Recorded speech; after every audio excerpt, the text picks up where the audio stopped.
the studio. All right. So this is the control room. And oh, wow. Really nice. Normal control room stuff. Obviously, all the guitars, amps, outboard gear, basses. Okay, very cool. Okay, so the outboard gear. Let's talk about it. This side is the real outboard gear. Everything on this side is like amps and compression and stuff. So I'm pretty much 100% Neve. I have 4 channels of API, but everything else is Neve. So these are the 1073s, 500 series. And then this is the new OPXs that they did. I really love these. It's 8 channels each, and I have 3 of them. So 24 channels of the OPXs. And this is pretty much exclusively for my drums. Right. I run almost every mic for my drums into the OPXs, so it's all just one consistent sound, kind of like a console almost, you know. So when you track drums, you don't use any of the other outboard gear at all? I'll like use compression. Yeah, I'll use distressors. What do you typically put the distressors on when you're tracking drums? So with drums, I have a stairwell that I'll throw a mic into. I'll put a stereo mic into that.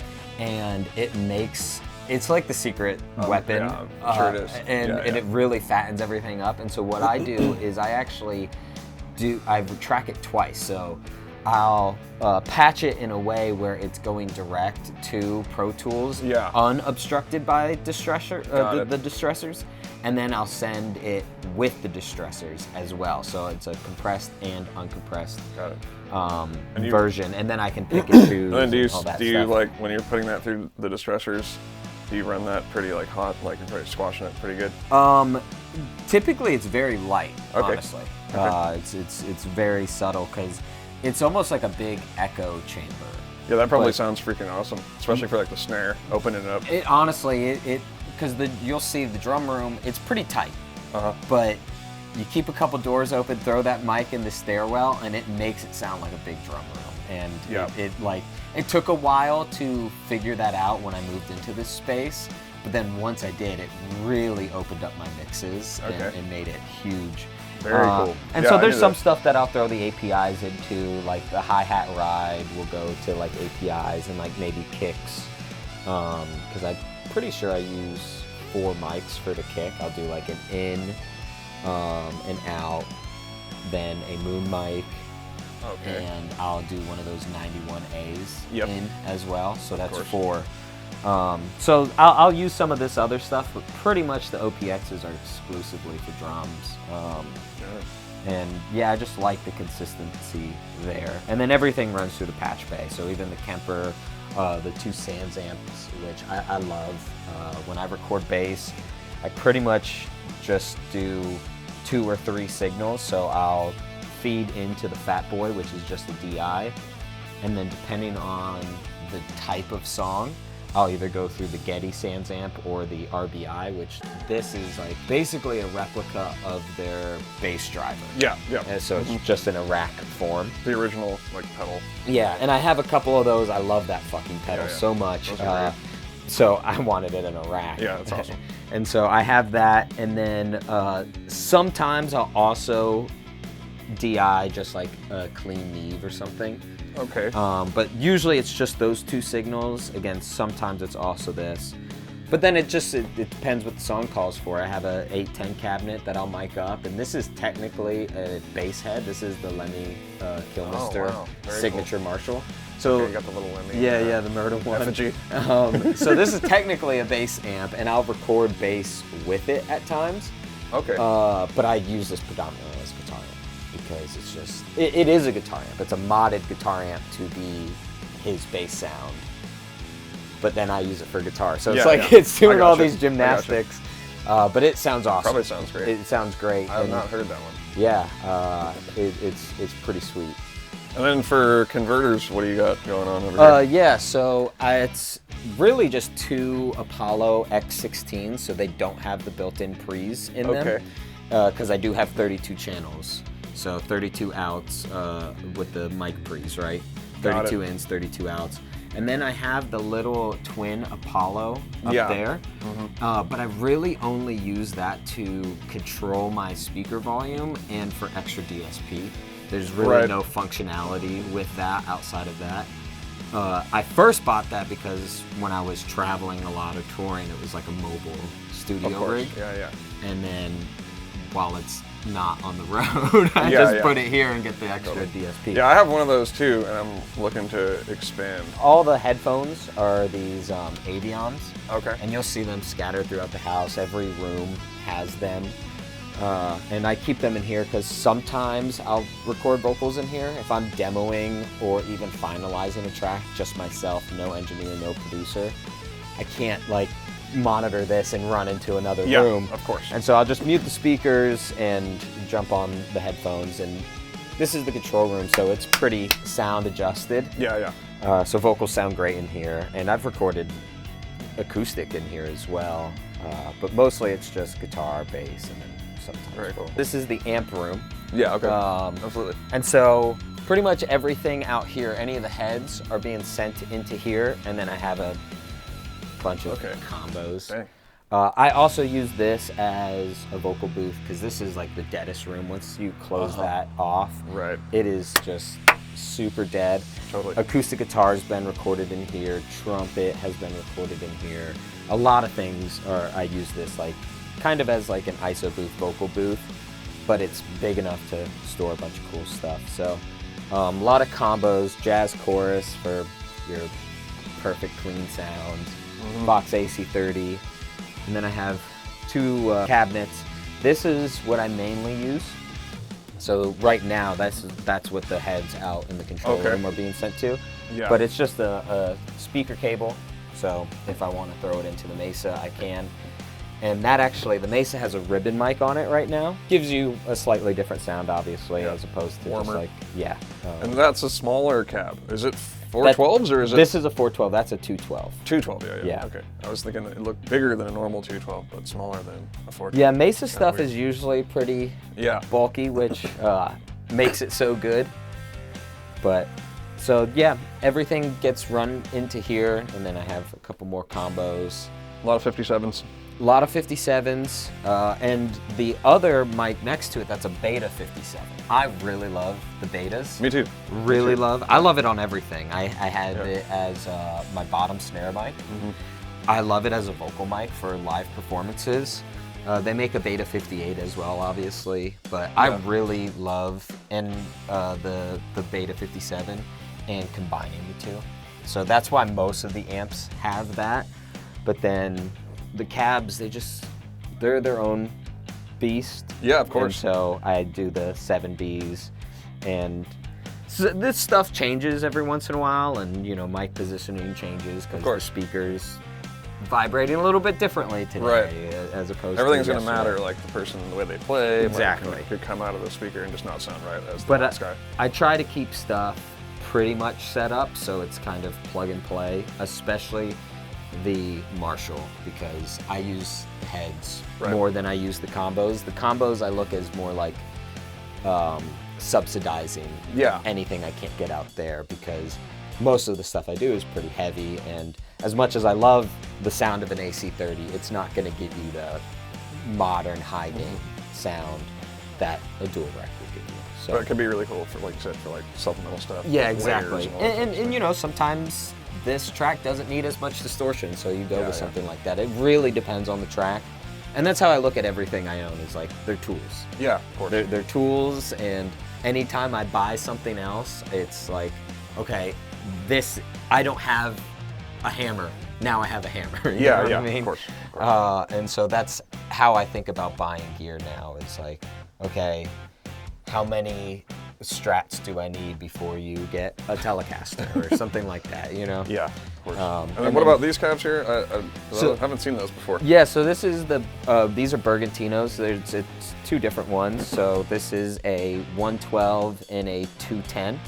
And honestly, I don't track with these. Any bass stuff I do is the 810 behind you. And I just have these because if I'm doing some type of bass gig, these are just easier to move, light. Okay. And so I've never tracked with those, but they serve their own purpose. Make it look buff. Yeah. Fills a little hole right now. But yeah, basically that. Very cool, man.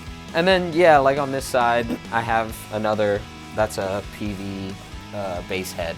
So that's being fed out there. And then there's another head on top of that 810 cabinet right now. And then obviously Kemper. Yes. You use that a lot, or? It depends. I use it pretty frequently. I bought it when I was living in an apartment. And the only other amp I owned at that time was this dual rack. I've probably owned this dual rack longer than I've owned every other amp I own combined. Okay. It's Old Faithful. Yes, I've had this since 2011. Yeah. And like, for instance, I've had this for 2 years. I've had this for like a year. Yeah. So you could probably combine all my other amps, and I've owned this longer than all of them. I mean, you can't go wrong. It's a classic amp. It's my favorite. But I couldn't use that in the apartment, so I got the Kemper, and I really fell in love with it at that time in my life. Now I use it either to demo stuff, if I'm feeling lazy and don't want to get too loud, or if it's late or whatever. It's great for that, but honestly, it's kind of sits as a tuner. Yeah. Gotcha.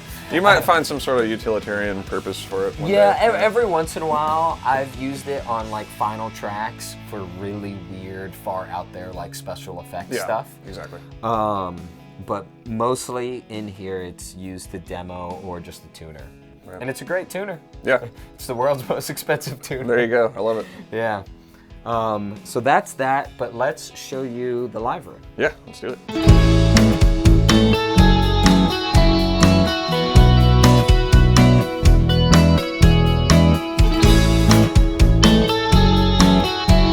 So this is the other side of things. Okay. Drums. Love it.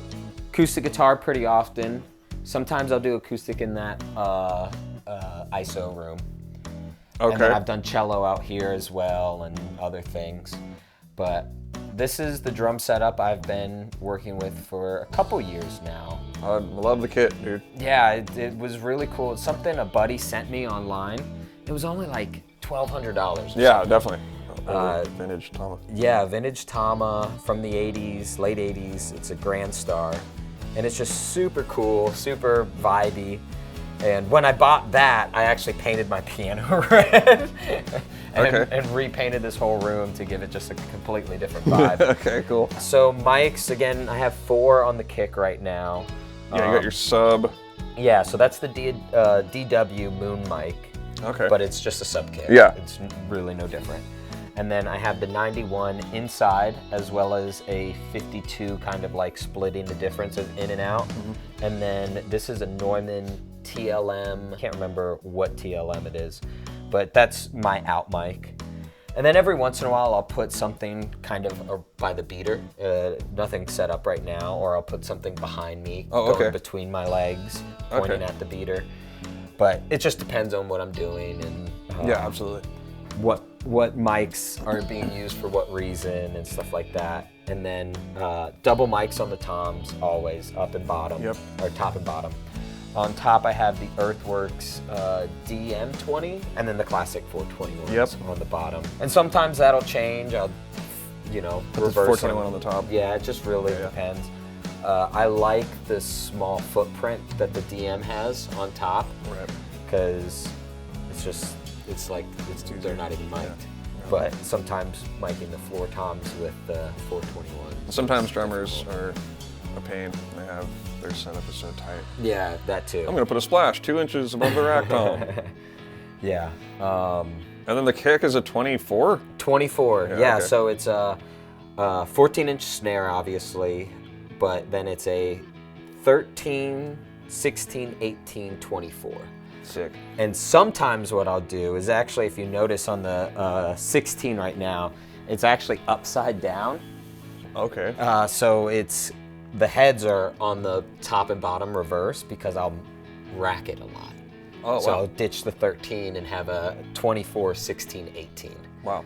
And they're just manly cannons. Yeah, that's crazy. So sometimes I'll do it. Sometimes it's totally impractical and dumb. Yeah.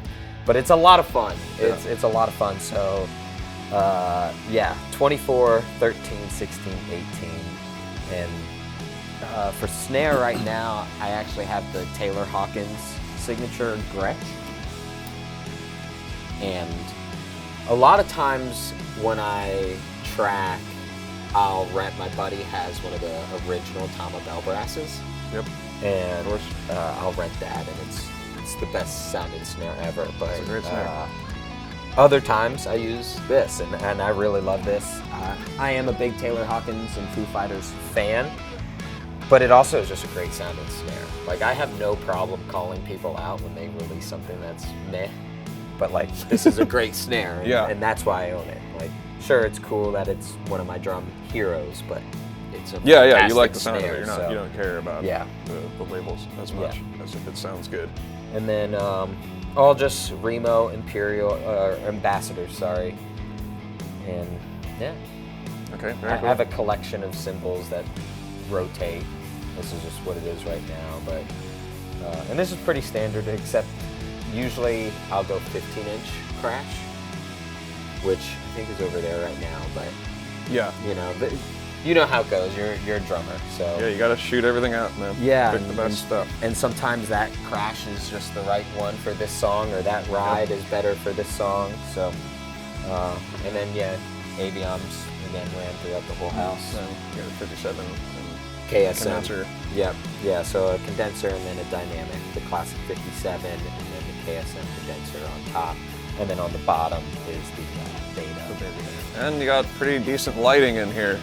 If someone wanted to shoot a video. Yeah, so I film a ton in all these spaces, and so this has been a work in progress, and it still is a work in progress, but I try to keep everything ready to go, plug and play. Yep. Because a lot easier. Yeah, setting up all the lighting, you want to film a quick drum thing, and it takes an hour to set up lighting. It's just such a hassle, it's so annoying. I get it. So for time aspect, it's definitely worth investing the money in the lights, but it's not exactly how I want it, but I am very happy with it at the same time. Yeah. So I'm actually the third, I guess you could say, generation engineer in this house. Oh, really? Yeah, okay. So there's a barn in the back of the property. That was the original studio. And there's actually piping that goes from the barn underground all the way into the control room. Yeah. So that was the original setup, and then they expanded into that other room so people would record out there, and then the control room was built. And that was all done by a guy named Nielsen Hubbard, and it was called Mr. Lemon Studio. He had an assistant engineer, Andy Hunt, who then ended up purchasing the home from Nielsen, and kind of kept a little bit out in the barn, but basically moved everything out here. And he's the one that did the ceiling. Okay. So like even above here is all sound foam and like the 402 or whatever. Mm-hmm. Yeah. And so that's why the drums are in this side of the room, is I've tested out this whole space and the drums are just magic right here. Right. Yeah. And it's probably better for the close mics, and then for your room mics, you want it more. Yeah. resonant. And I specifically have it pointed that way because there's really no sound foam on that half of the room. Mm-hmm. It's pretty bare. Yeah. And so it widens out the sound a lot, where this is still pretty tight over here. Gotcha. Seems like some room mics would be good over by that brick. Yeah, so a lot of times what I'll do is I'll put a room mic facing the brick away from the drums. At least in my head, what I think is it's hitting the brick, then bouncing onto the microphone from there. I'm sure it is a little bit. And then this is the little acoustic setup. I have two acoustics that are like my prominent. Is this Epiphone Excelente, which is their like new Master Built series. I bought this in London on Denmark Street. Wow. Which, if anyone knows, it's like one of the coolest vintage guitar areas in the entire world.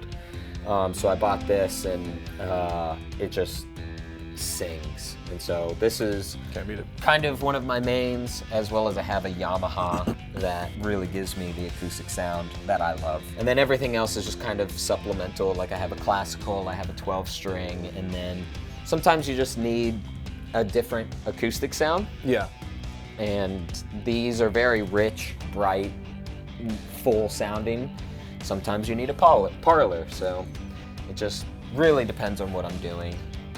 There's really, you know how it is in the of studio. course. There's no rhyme or reason to anything Except you're listening to it and you're like, man, that just sounds not right. Yeah. And so you pull something else. Exactly. And this is a pretty standard setup. So this is a tube mic that was custom built for me by T-Garden Audio. They're here in Nashville. They're in Brentwood. Okay. And then this is T-Garden as well, but this is a production model that they make, and these are just medium diaphragm condensers. So 12th fret, sound hole, and then just like whole body, basically. And then it looks like you have like a little E-piano or something over there. That was the first thing that caught my eye. Oh It's yeah, like, that thing is cool. Yeah, this is a chord organ. I love weird instruments. Yeah. So this is a chord organ. Oh wow, really cool. Yeah, and I found this on Craigslist for like $100, No or way. $150. Wow. And so I just bought it, and it's really interesting. I can plug it in real quick. Yeah, I'm It is officially jealous of that of that purchase. It's like it's kind of broken, but not at the same time. It's always on. yeah. The on-off switch is broken. Okay. So there's no turning it off, so you have to either have it plugged in and on or off.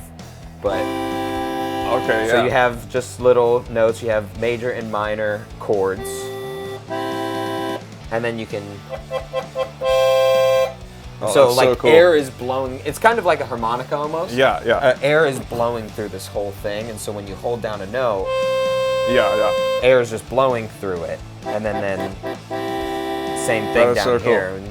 Very cool. That is awesome. Yeah. I love that. It's a fun thing, and like I love weird instruments like this. I actually built this. All right. I forget what they call it, but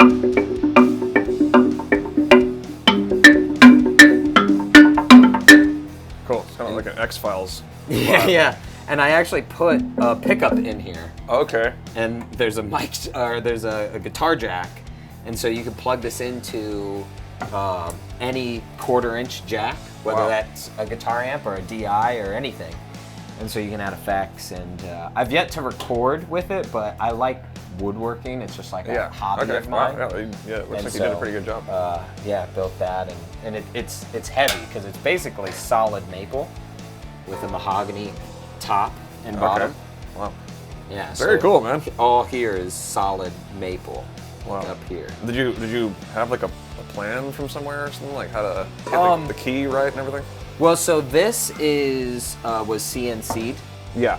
The top. My buddy had a CNC, so we found someone that had a CNC plan. And then everything else is just the box. Yeah. Yeah. But how you tune these is you actually drill wood out from the bottom of each key. And I can't remember how it's tuned. There was thought put into it, but it also is kind of like you are stuck to whatever guidelines you start with, right? Exactly. And that's going to depend on the density of the wood, the thickness of the wood, the cuts themselves. There's so many factors, and it's like, if this is, because obviously starting out, none of them are perfect notes. So you have to tune it and get there. Right. But like, let's say this starts at like flat of G, right? Just however many semitones off of G. You're not going to then be able to take out enough wood to make this a C sharp or something like You're that. kind of stuck with what the limitations you are. might be able to get to an A. Yeah. Or you know, or Gotcha. whatever, but you can't go too far. So I did think about what notes I wanted, but it is kind of arbitrary. And honestly, it's over time wood expands and contrasts, so it might not even be super in tune anymore. But It's definitely just a cool thing to have in here. weird things, yeah. So And then you got a piano. yeah, it's just that nothing too crazy. I don't do a lot of piano stuff, and honestly, when I do, I predominantly when I do record piano, I predominantly use a keyboard because I'm going for like a grand piano sound. Okay. Not an upright sound. But I got that off Craigslist for like $200 too when I first moved, and I really love it, and painting it red was just kind of like a cool thing. But don't paint a piano. It is miserable work because all the nooks and crannies, it's a lot. It's a lot. I believe it. You don't realize how much surface area and all little like little spots there are until you do it, but it's done now and I'm happy I have it. So Very cool. Yeah. It looks like you got your little tech bench. Luthier Yeah. setup going on over here. So just normal tools and whatever I need, steel wool, and then I just have tons and tons and tons of extra strings.